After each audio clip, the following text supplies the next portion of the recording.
네, 우리 하나님 말씀은 우리 갈라디아서 6장 6절부터 18절 말씀입니다. 오늘 갈라디아서 마지막 본문입니다. 갈라디아서 6장 6절부터 18절.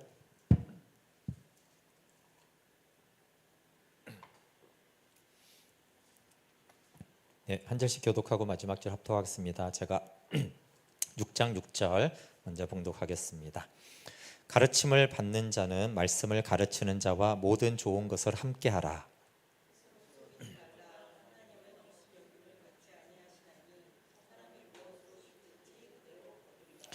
자기의 육체를 위하여 심는 자는 육체로부터 썩어질 것을 거두고 성령을 위하여 심는 자는 성령으로부터 영생을 거두리라.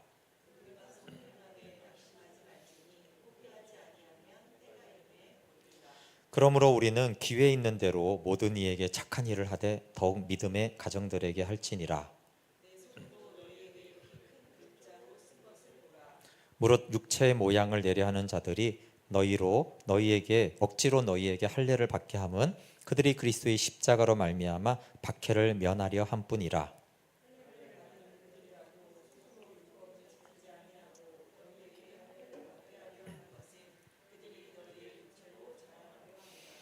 그러나 내게는 우리 주 예수 그리스도의 십자가 외에 결코 자랑할 것이 없으니 그리스도로 말미암아 세상이 나를 대하여 십자가에 못 박히고 내가 또한 세상을 대하여 그러하니라.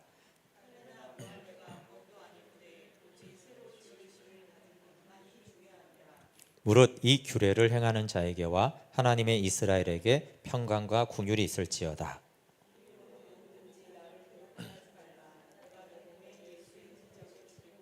다 같이 형제들아 우리 주 예수 그리스도의 은혜가 너희 심령에 있을지어다. 아멘.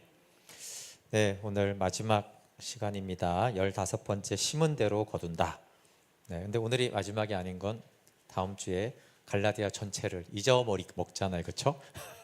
전체 써머리를 하고 그 다음에 이제 팀 켈러의 로마서를 다루려고 합니다.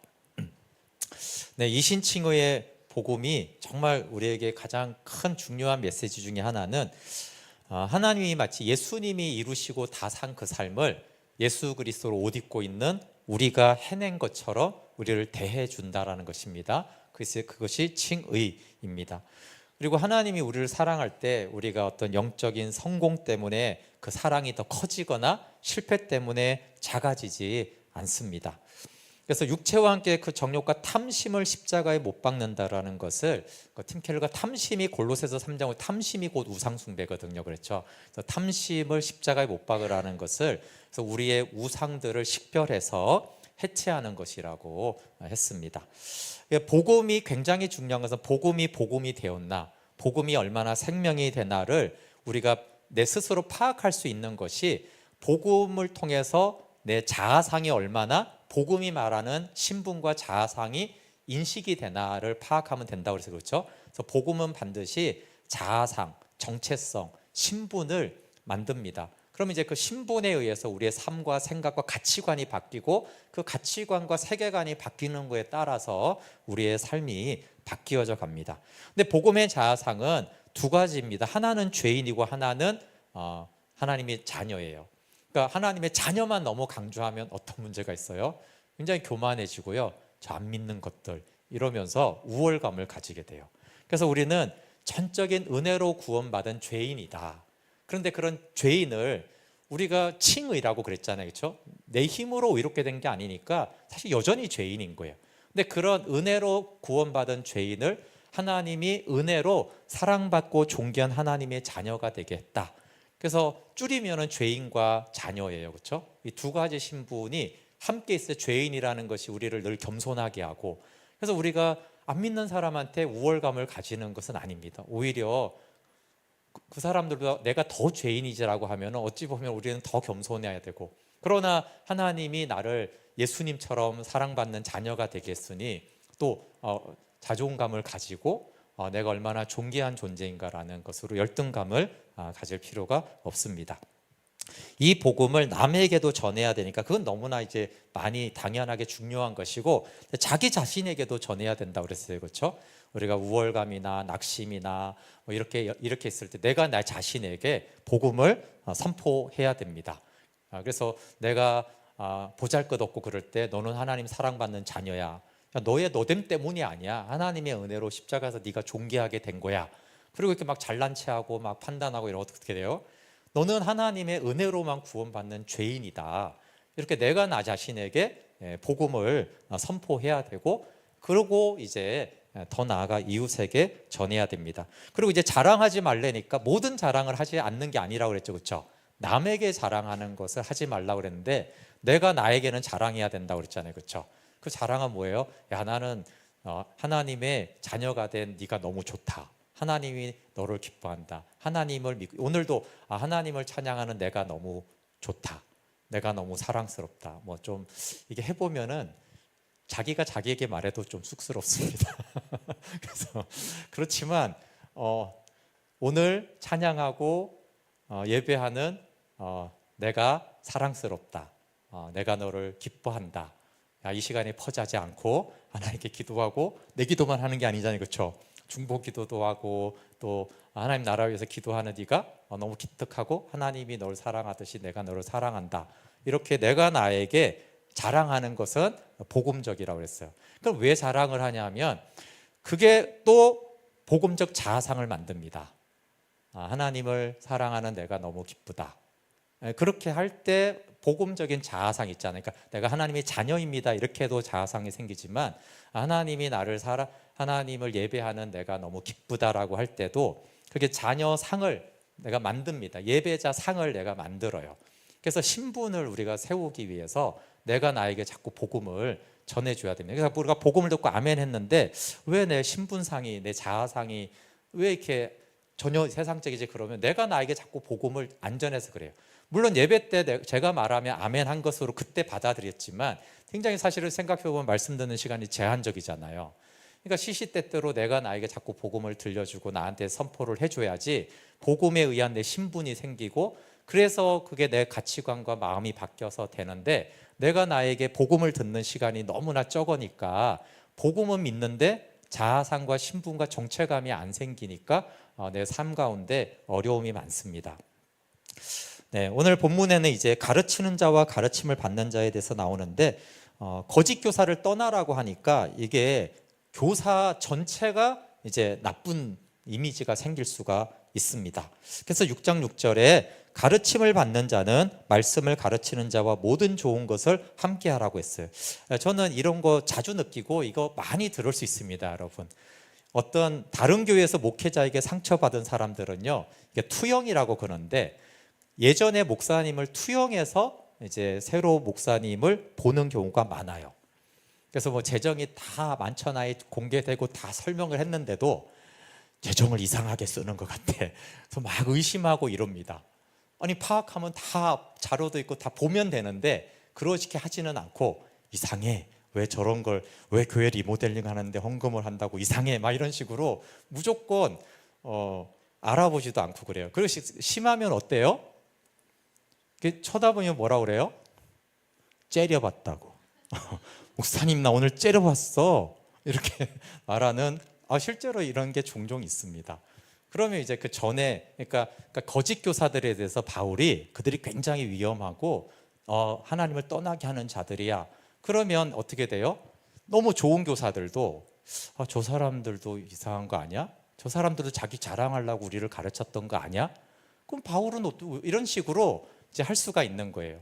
그래서 가르치는 자에 대해서 나쁜 이미지를 가지라는 게 절대 아니다. 오히려 우리는 모든 그리스도인은 복음을 배워야 하고 복음을 가르쳐준 자를 모든 좋은 것을 함께 해야 되는 것이다 라고 이제 말하는 것이죠. 근데 여기 함께 하라는 부분의 원어가 코이노네오예요. 코이노니아, 그러니까 성도의 교제, 친교 있잖아요. 그래서 가르치는 자와 코이노니아를 가지라는 거예요. 그리고 이제 여기 모든 좋은 곳에는 팀 켈러가 재정 지원을 포함하는 것이 확실하다. 그러니까 풀타임으로 목회를 전념하게 하는 것이 유익하다. 그러니까 그냥 그러니까 그런 게 아니라, 그러니까 한국 교회가 모든 교회 나라가 그렇지 않습니다. 근데 한국 교회는 자립을 어려운 일제시대 때부터 해서 건축을 스스로 하고 선교사님들 돈 안 받고, 이거 굉장히 어려운 겁니다. 지금 저희 네팔도 그렇고 이게 후원 없이 교회 예배당을 가진다는 게 엄청나게 어렵거든요. 근데 정말 선교사님들이 우리를 잘 가르쳤고 한국 성도들이 너무 귀해서 우리 힘으로 건축을 하자. 그리고 목사님 사택을 주자. 그리고 생활을 하도록 하자. 그게 왜 그래요? 이제 목회에만 전념하도록 하고, 그렇게 하는 것들을 한국 교회가 선교사님들이 잘 가르치고 순종을 잘해서 시골 교회들이 그런 것들이 너무 잘 세워졌습니다. 그게 모두에게 유익한 것이죠. 근데 아까 말한 대로 여기 목회자들에게 사례를 제대로 해라, 임금을 제대로 줘라, 이렇게 안 하고 교제로 받다는 거예요. 그것을. 그러니까 목회자는 하나님께 받은 영적 은사를 성도의 교제로 나눈 것이고, 그러니까 제가 이렇게 설교하는 게 노동이나 의무가 아니고 목회자도 그걸 교제하는 거다라고 생각하고, 교제는 좀 즐겁잖아요. 노동하면 힘들잖아요. 근데 교제하는 거, 그러니까 성경을 가르치든 설교를 하든 그거를 막 이렇게 막 의무와 막 책임과 막 이렇게 하지 말고 교제하는 마음으로 해라. 그리고 이제 성도는 하나님께 받은 재정적 은사를 목회자에게 나누고 교제해라. 뭐 대가를 준다든가, 아니 뭐 임금을 주는 이런 게 아니라 교제하는 것으로 나누라는 것이에요. 그래서 성심성의껏 헌금하지 않으면서 교회에서 소비자처럼 혜택만 누려서는 안 된다.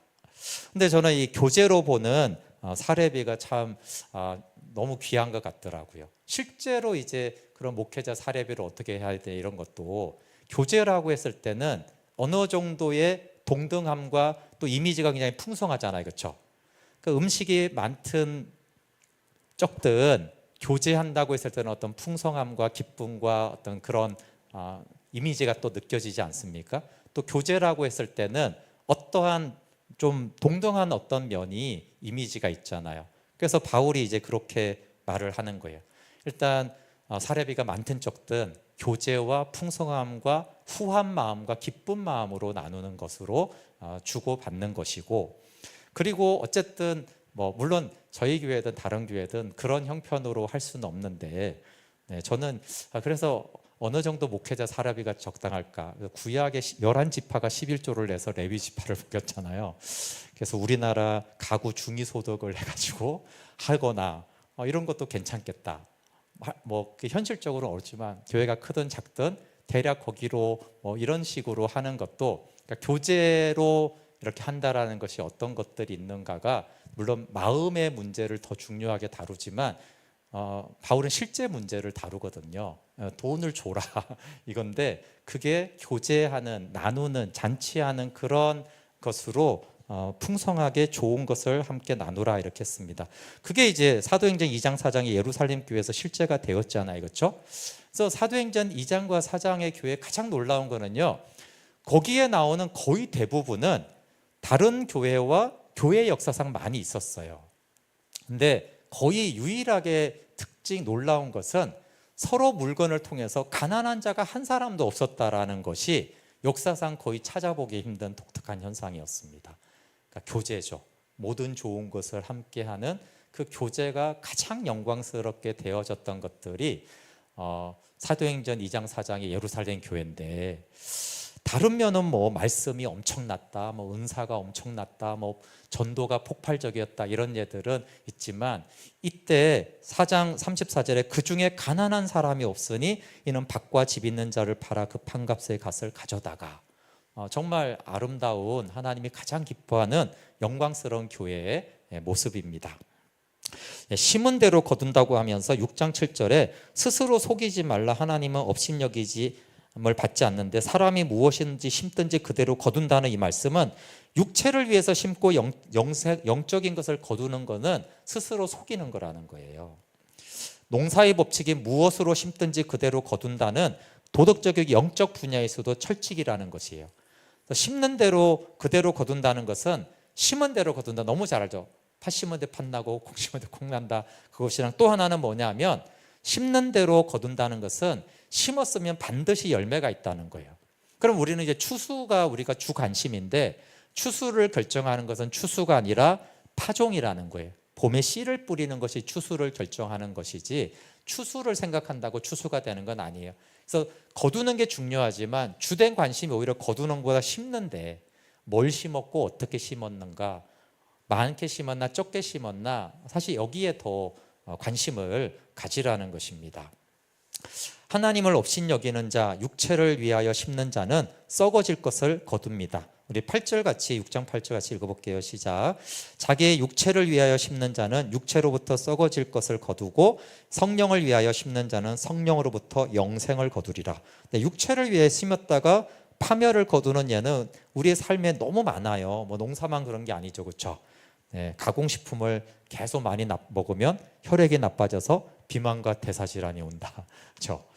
우월감을 심으면 교만하게 되어서 멸망을 거둔다. 부정직하고 이기적으로 계속 관계를 하면 관계가 깨져서 외로움을 거두고 시기와 질투를 심으면 자족이 깨져서 원망과 원한을 거둡니다. 그러니까 뭘 심은 거에 따라서 열매가 맺히죠. 네. 공부도 뭘 심어야 돼요? 성적에 관심 가지는 것보다는 어떻게 공부하는가만 관심 가지면 알아서 사실은 나오는데 똑같습니다. 근데 이제 갈라디아에서 전체 맥락에서 육체를 심었다라는 것은 스스로 주인되어 자기 삶을 통제하려는 이제 죄성을 말하거든요. 이 죄성은 값없는 은혜의 복음을 거부하고 행위를 통한 의를 추구해서 결국 파멸을 거둡니다. 반면 성령을 위해서 심으면 영생을 거둡니다. 이 땅에서 영원토록. 그러면 이제 어떻게 성령을 위해서 심는가가 중요한데, 그래서 지금까지 말한 대로 복음이 낳은 자아상으로 심는 것입니다. 똑같은 말은 감사와 사랑으로 심는 거예요.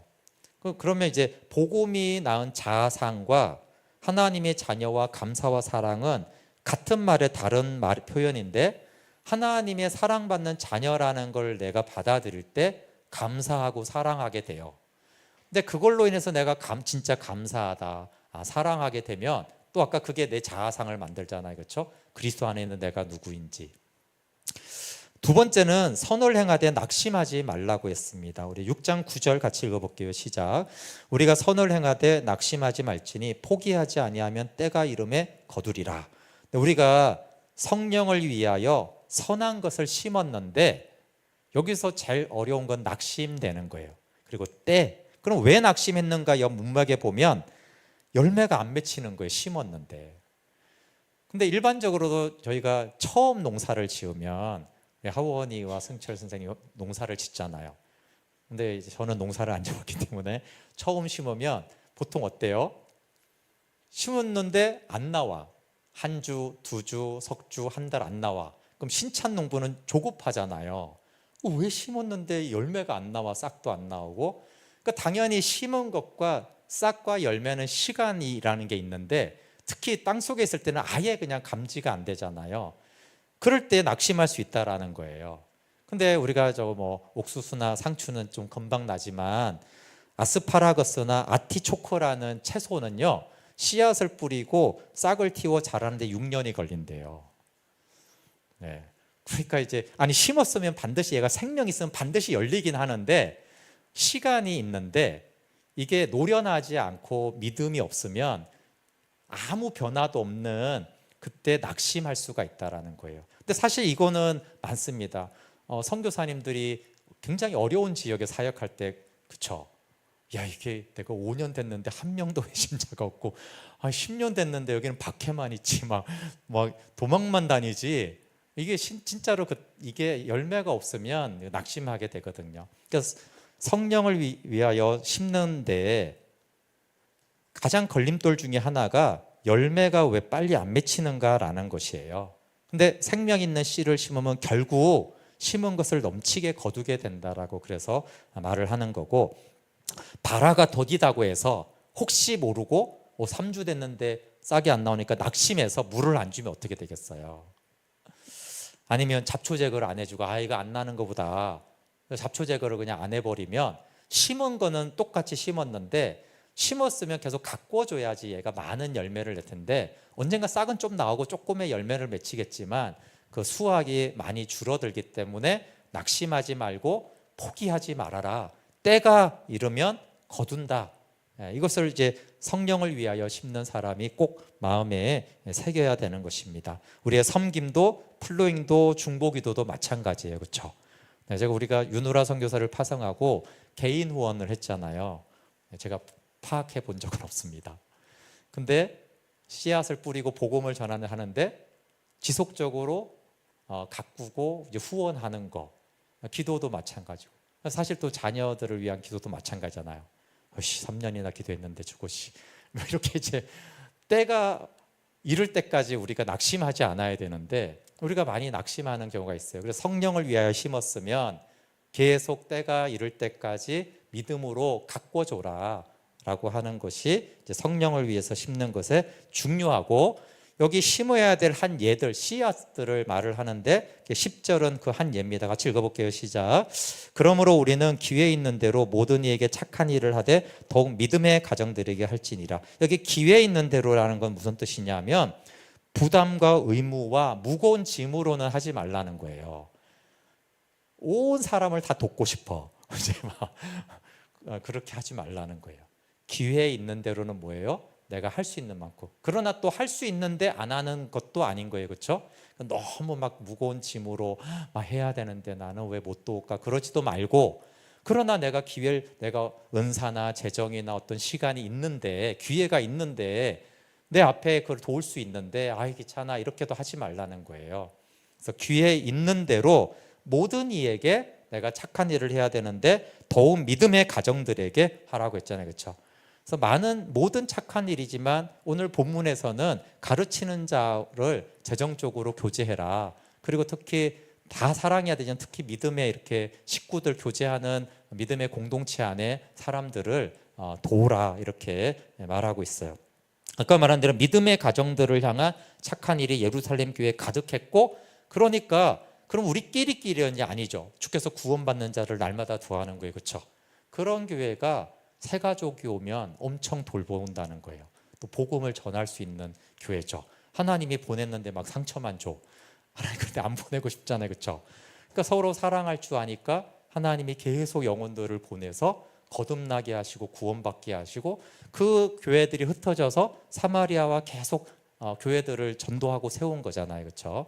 그래서 서로 사랑하는 것은 이기적인 것이 아닙니다. 그냥 그곳에 구원받는 자들이 더하기 때문에 우리 모든 부서들이나 공동체와 셀이든 전체 교회가 서로 사랑하는 것은 생명을 낳는 것입니다. 그래서 저희 교회에 플로잉 팀이 있습니다. 물론 재정팀을 통해서 후원할 수 있어요. 제가 예전에 봉사국을 하면서 교회 재정을 통해서 이렇게 교회 어려운 지체 분들을 좀 돕는 거 하고요. 한 개인이 기도하다가 성령의 감동을 받아서 이렇게 돕는 게 정말 은혜가 다릅니다. 그래서 저는 꼭 어떤 시스템이나 행정구조로도 우리가 도우는 건 도와야 되지만, 기도하고 기회 있는데 성령이 마음 주셔서 그렇게 플로잉 해주고 나누고 돕는 것들이 정말 하나님의 나라를 이루기 때문에 저희 교회, 사실 모든 교회들 안에 그것들이 너무 풍성해지면 좋겠습니다. 사역과 전도의 대표적 오류가 있습니다. 사역을 위해 사랑하지 말아야 됩니다. 사랑을 위해 사역해야 됩니다. 이해 가십니까? 이게 전도를 너무 열심히 하는 분들이 너무 귀한데, 가장 많이 이런 분들이 실수하는 게 뭐냐면은 사역을 위해 사랑합니다. 전도해야 되니까 사랑해요. 헌신적인 분들이, 이런 분들이 사실은 많아요. 그렇지만 사랑하기 위해 복음을 전하고 사랑하기 위해 전도해야 됩니다. 안 그러면 어떻게 되죠? 전도와 회심을 목적으로 하게 되면 무례하게 돼요. 그리고 교만하게 되고 내 성취 수단이 돼요. 오늘 몇 건 했어. 이렇게 돼요. 그게 아니라 사랑하니까 가서 복음을 전해서 저 사람이 하나님 만나도록 하자. 또 사랑하니까 뭐 예수님 혹시 안 믿더라도 인사라도 하고, 사랑하니까 뭐 거절하더라도 선물 주자. 근데 그것도 사랑은 했으니까 된 거잖아요. 그렇죠? 네, 그래서 교회 아니든 바뀌든 사랑을 위한, 우리가 그렇게 할 수 있다라는 게 아니고 자꾸 점검을 자꾸 하라는 거예요. 우리는 자꾸 목적을 위해서 사랑하는 경우도 많아요. 그렇지만 하나님 제가 사랑하니까 이렇게 하게 해주세요 라고 우리가 해야 된다는 거예요. 그게 성령을 위해서 심는 거라는 거예요. 그렇게 하는 거는. 근데 목적을 위해서 사랑해 주는 거는 성령을 위해서 심는 거는 아니라는 거예요. 그래서 복음 전할 때 성령을 위해서 심는 것은 사랑으로 하면 그 사람이 복음을 믿든 안 믿든 그건 우리가 성령을 위해서 씨앗을 심은 거잖아요. 그렇죠? 거두는 거는 하나님이 때가 되면은 하나님이 거두시겠다. 모든 섬김이 그렇습니다. 그래서 포기하지 말아라. 왜냐하면 또 하나는 때도 있는데요. 성령을 위해서 심는 게 단기적으로 보면 손해 보는 것 같아요. 야, 이거 내가 희생하는 것 같고 막 괜히 마음 고생하고 막 돈도 줄어들고 그렇잖아요. 이거 손해 아니야? 이렇게 하는 거예요. 근데 여러분 씨앗을 심는 걸로 지금 표현했잖아요. 성령을 위해서. 심으면 곡식을 땅에 묻는 거잖아요. 당장엔 손해죠.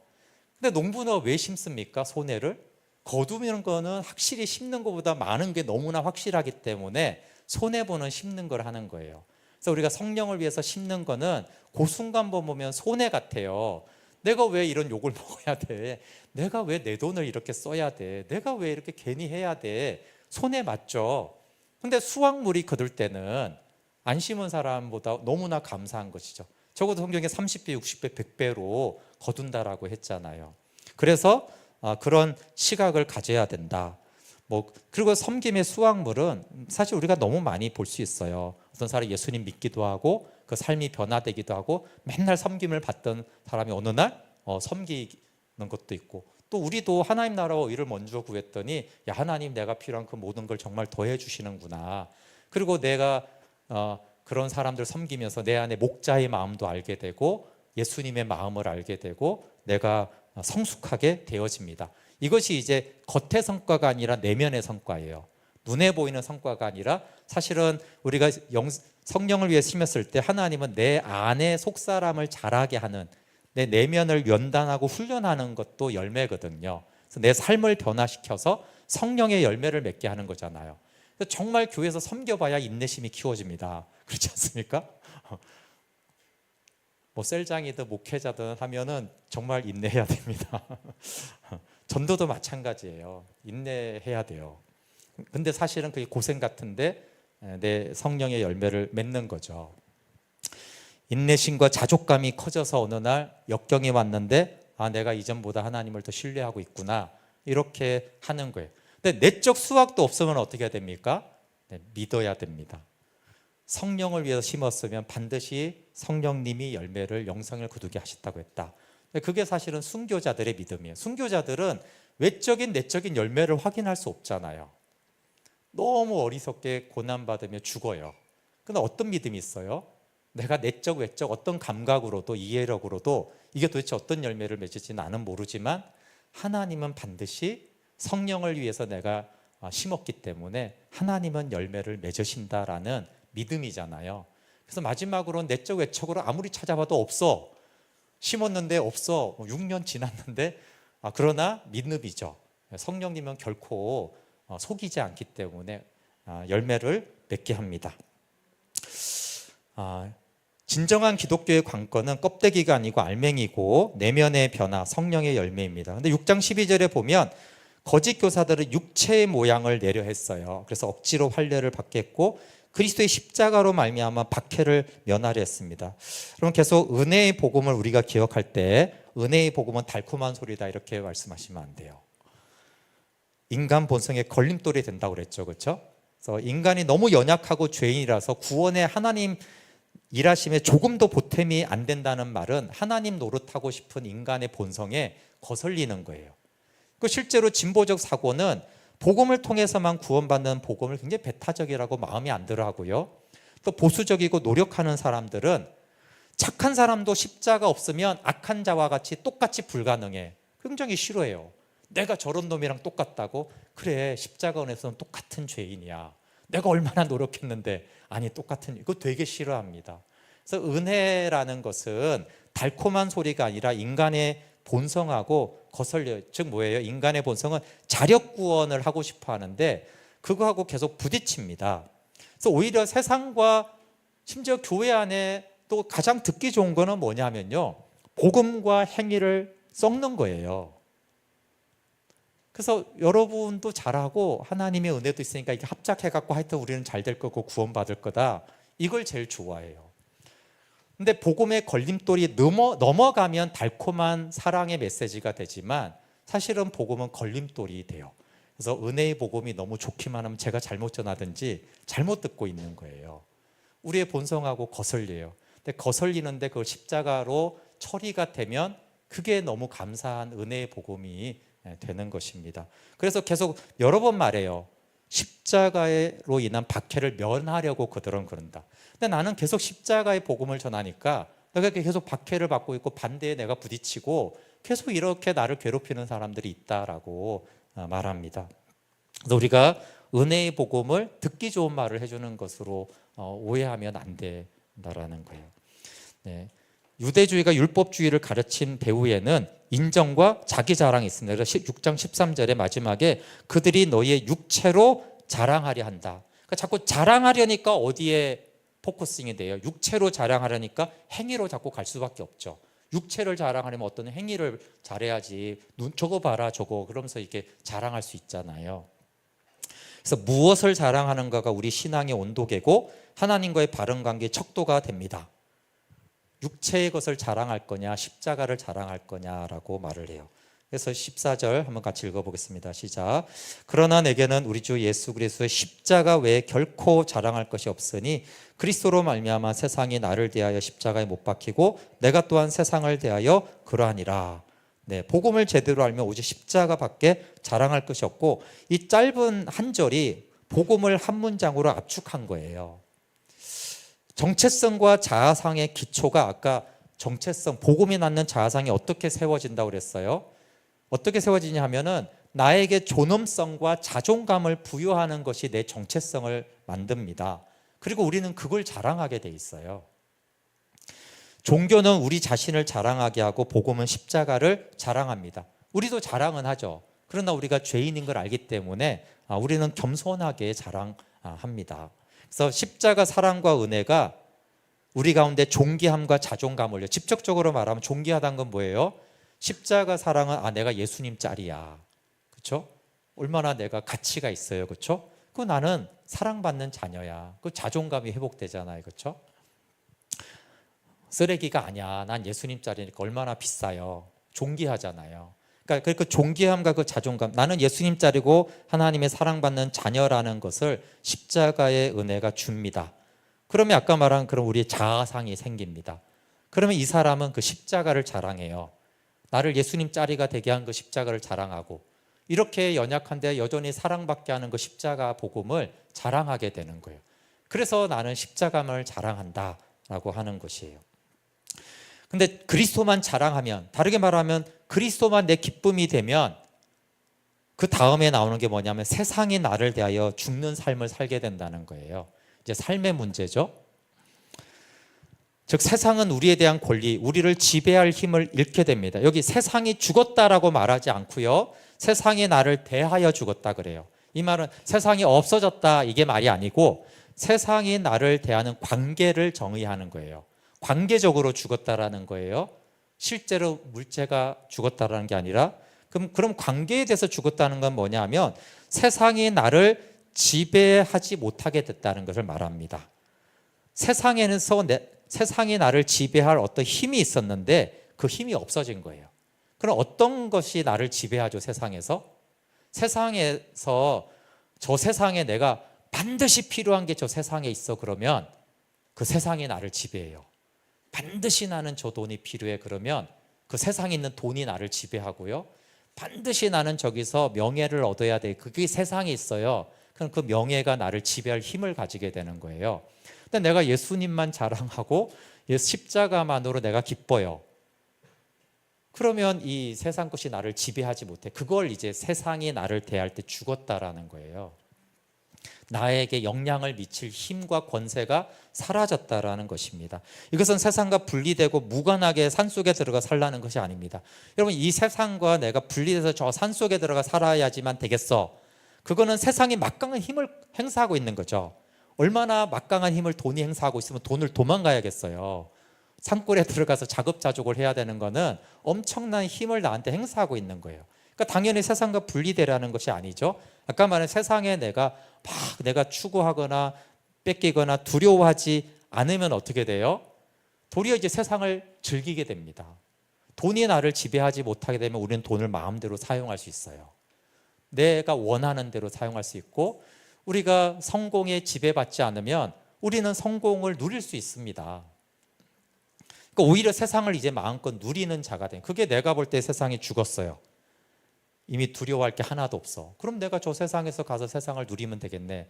왜 저 세상도 하나님이 주신 창조하신 일반 은총이 있잖아. 나는 이제 일반 은총을 누릴 거야. 그래서 그 세상 삶도 은총입니다. 일반 은혜죠. 근데 그 세상에 내가 꼭 필요한 게 그게 지배권을 가지고 나를 지배하면 내가 세상을 못 누리죠. 그거는 이제 일반 은총이 아니라 매이게 되기 때문에 그렇습니다. 6장 15절은 5장 6절을 반복합니다. 할례나 무할례가 아무것도 아니로되 오직 새로 지으심을 받은 것만이 중요하다. 계속했죠. 도덕적 성취나 종교적인 어떤 성취가 사랑과 구원과 무관하고 실패도 마찬가지다. 중요한 건 내 행위가 아니라 그리스도께서 이루어주신 그 은혜가 중요하다. 그러니까 우리는 복음 때문에 열등감도 느끼지 않아야 되고 우월감도 느끼지 않아야 된다. 중요한 것은 새로 지으심을 받은 것인데, 이전에 이제 5장에서 설명할 때는 새로 지으심을 받은 것은 내가 새로운 자아상이 생기면 사람들을 새로 대하잖아요. 그렇죠? 그게 이제 새롭게 되는 것인데, 5장 6절에 사랑으로 역사하는 믿음 대신에 새로 지으심을 받은 것이 들어갔어요. 그러니까 같은 뜻이라는 것인데, 즉 은혜로 인해서 감사하고 사랑의 동기가 되면은 새로 지으심을 받은 삶을 산다. 성령의 열매가 맺힌다. 그래서 자아상이 감사와 사랑을 낳고 감사와 사랑을 하면 자아상을 낳는다. 그래서 이거를 바울이 이 말했다가 이 말했다 이렇게 합니다. 즉 은혜로 우리가 감사하고 사랑함으로 행하는 것이나 우리가 하나님의 자녀된 자아상으로 행하는 것이나 다 같은 것이다. 뭐 어떤 것으로 해도 우리 속사람이 자라고 열매가 맺힌다. 네, 그래서 6장 14절 15절이 복음의 삶을 요약한 것입니다. 복음이 내 자랑거리고 내 자아상을 완전히 바꾸어 놓았습니다.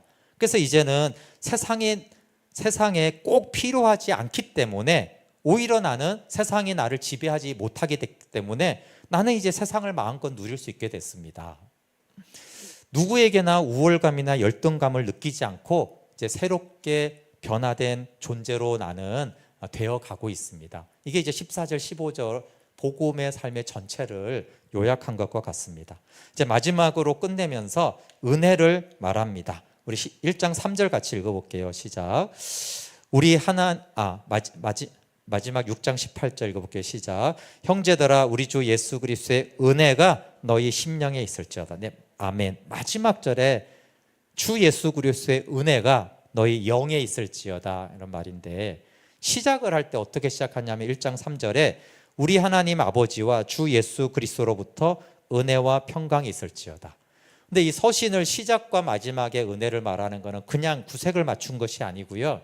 은혜는 우리가 그리스도인의 삶에 들어가는 문이면서, 그렇잖아요. 우리가 은혜로 거듭났잖아요. 그렇죠? 믿음도 은혜로 받아서 은혜로 거듭났어요.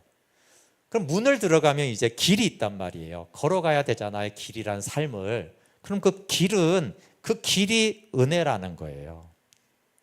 삶에 필요한 모든 것입니다.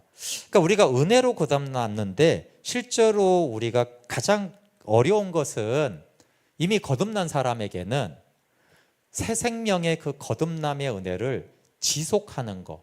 지속이 길이잖아요. 길은 걸어가야 되잖아요. 문을 들어가는 건 한순간이지만 길을 걸어가는 거는 지속적인 것인데, 우리가 어느 때 성령 충만을 받고 이제 세상에 내게 필요한 지배력이 없고 주님 한 분의 은혜로 충만하고 기쁘고 주님만 자랑하고 싶다라고 했을 때 그 은혜가 지속되는 길이 뭐냐 하면 은혜라는 거예요. 실제로는 쉽지 않습니다. 그렇지만 우리가 적어도 알 수 있는 게 뭐냐면요, 우리가 그런 체험을 하고 성령 충만하게 되고 막 영의 생각이 들어요. 영으로 보는 거 경험하신 분도 있고, 가장 많이 드는 게 뭐예요? 어느 날 내가 하나님 만나고 나니까 나뭇잎이 너무 이쁘고 새소리가 너무 아름답게 돼. 그게 이제 영으로 보면 보는 거예요. 영으로 피조 세계가 들리면 그렇게 들립니다. 사람들이 아름답게 보이고 사랑스럽게 보이는 게 그게 뭐냐면 영의 시각이거든요. 근데 왜 그게 지속이 안 될까라고 했을 때는 그 사이에는 반드시 행위가 들어갑니다. 행위의. 대표적으로 이런 거예요. 야, 오늘 하나님 만났지. 너무 기쁘지. 막 은사 받았지. 성령 충만하지. 그러니까 이제 봉사해. 갚아야 될 거 아니야, 감사하게. 그러니까 헌금 많이 해. 이 말 자체는 잘못된 게 없습니다. 그런데 은혜를 갚는 방법으로 행위를 하라고 하다니까 첫 헌금은 분명히 좋은 헌금이고 좋은 섬김인데 이게 1년, 2년 가면은 행위의가 되고 있어요. 어느 날. 그 은혜를 지속하는 방법으로서의 섬김과 헌금이 아니라 행위를 하고 있어요, 내가. 왜? 행위로 갚으려고 한 거였지만 갚는 거는 사라지고 행위만 남아있어. 그러면 은혜가 없어져 있어요. 그 길이 지속되지가 않죠. 또 하나는 세상적 노력입니다. 야, 근데 있잖아. 이렇게 성령 충만 받아도 돈 버는 건 내 힘으로 하고 공부는 내 힘으로 하는 거야. 그러니까 열심히 해, 네가. 그래서 은혜 충만 받아놓고는 내 노력으로 갑니다. 그리고 한 주 뒤에 다시 또 은혜를 유지하려고 그래. 한 2, 3주 돼요. 근데 이거 계속 은혜 받고 내 노력으로 갔다가 다시 은혜로 갔다가 노력으로 하다가 그러면 노력이 돼 있어요. 그러니까 결국은 계속 바울이 말하잖아요.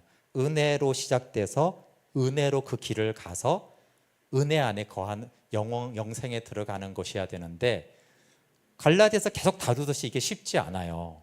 그렇죠? 바울은 이 길을 너무 잘 알지만 너무나 많은 그리스도인들이 중간에 은혜로 가서 약간 유지하다가 하나님의 영광을 위한 선의로 시작되긴 했는데 그게 행위가 되고 노력이 되고 의무가 되고 짐이 되고 그러면서 어느 날 은혜로 내가 믿음의 신앙인의 길을 가지 않고 있고 어느 날 내 행위로 처음엔 너무 감사해서 이 봉사를 시작했는데 내가 이 봉사를 3년이나 하고 있는데 말이야. 이렇게, 그렇죠? 내가 이렇게 헌금을 했는데 말이야. 그러려고 한 게 아니잖아요. 진짜 은혜 받은 사람은 진짜 그런 의도가 없이 시작을 했는데 그러고 있죠. 그게 내 행위와 의를 자랑하고 있고 하나님을 속히 떠나 그래서 성령으로 시작했다라는 건 뭐냐면 분명히 은혜의 동기가 되어 시작했는데 왜 육체로 마치려느냐 성령으로 시작했지 않느냐 근데 왜 자꾸 육체로 마치느냐는 것이 중간에 이 위험성이 있다라는 거예요. 그러면 어떻게 해요? 지금까지 그 얘기 했잖아요. 팀 켈러가 계속 그래서 뭐래요? 은혜로 들어왔어요. 은혜를 지속하는 방법이 뭐라고요? 계속 복음이 난 자아상을 듣기도 하고 내가 나에게 선포하고 내가 나에게 전하면서 또 내가 듣고 하잖아요. 그렇죠? 복음이 낳은 내가 자아상 그 자아상에서 계속 감사와 사랑 그래서 헌금을 하든 봉사를 하든 선교를 하든 뭘 하든 감사와 사랑의 동기로 계속 행해라는 거예요. 그러면 은혜의 길을 걸어요. 은혜가 길이 되어져서 그래서 은혜 위에 은혜가 되는데 감사와 사랑의 동기가 사라지든 어느 날 아까 목적이 되고 성취가 되고 전도를 많이 해내야 돼라든가 뭐 이렇게 인정받아야 돼 이렇게 되면은 그게 은혜가 이미 떠났다는 곁길로 이미 빠졌다는 거예요. 뭐 그럴 수 있어요 우리가. 근데 속히 내가 누구지? 하나님의 자녀된 것으로 너무 감사해서 시작했지 아니면 내가 감사와 사랑으로 내가 이걸 하고 있는가? 거기로 속히 돌아가야지 은혜로서 시작해서 은혜가 길이 되어진다라는 것이에요. 계속 팀 켈러가 말 그래서 복음이 낳은 자아상 하나님은 나를 그리스도를 보듯이 나를 사랑하고 기뻐한다. 이걸 항상 기억하고 살아가고 항상 이 상태에서 어떤 선을 행하라는 거예요. 선을 위해서. 그러면 그 성령을 위하여 심는 거잖아요. 그럼 영생을 거두니까 계속 그게 다 은혜로 걸어가는 길을 지금까지 말한 거예요. 또 하나님의 임재 연습도 마찬가지거든요. 유기성 목사님 말한 동행도 같은 거예요. 항상 하나님이 사랑으로 나와 함께 하고 있으니 내가 항상 그리스도 안에 있다라는 것, 항상 내 안에 예수님이 있다라는 그 인식과 믿음으로 그렇죠? 그걸로 내가 하고 있는가? 당연히 그러지 못할 수는 있어요, 그렇죠? 그러나 시시때때로 계속 거기로 돌아가서 그래 주님 때문에 내가 이 일을 시작했지. 주님 때문에 내가 이렇게 했지. 네, 당연히 우리 찬양팀 다 마찬가지잖아요.